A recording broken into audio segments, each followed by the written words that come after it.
Un signe grandiose apparut au ciel, une femme. Le soleil l'enveloppe, la lune est sous ses pieds, et 12 étoiles couronnent sa tête. Elle est enceinte, écrit dans les douleurs et le travail de l'enfantement. Puis un second signe apparut au ciel. Un énorme dragon rond 7 têtes et 10 cornes. Chaque tête surmontée d'un diadème. Sa queue balaye le tiers des étoiles du ciel et les précipite sur la terre. En arrêt devant la femme en travail, le dragon s'apprête à dévorer son enfant aussitôt-né.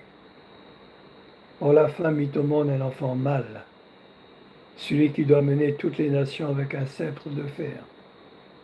Et son enfant fut enlevé jusqu'auprès de Dieu et de son trône, tandis que la femme s'enfuyait au désert, où Dieu lui aménageait un refuge pour qu'elle y soit nourrie 1260 jours. Se voyant rejeté sur la terre, le dragon se lança à la poursuite de la femme.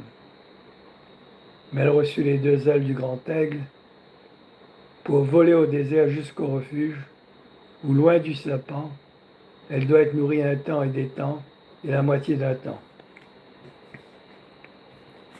Le serpent vomit alors de sa gueule, comme un fleuve d'eau derrière la femme, pour l'entraîner dans ses flots. Mais la terre vint au secours de la femme. Ouvrant la bouche, elle engloutit le fleuve vomi par la gueule du dragon.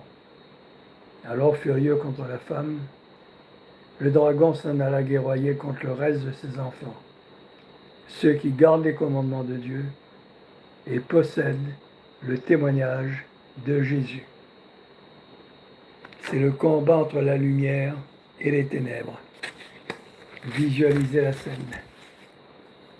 La Vierge d'un côté, le dragon rouge de l'autre côté, et la présence de Dieu au milieu qui sauve la femme et l'enfant. 2 minutes de méditation.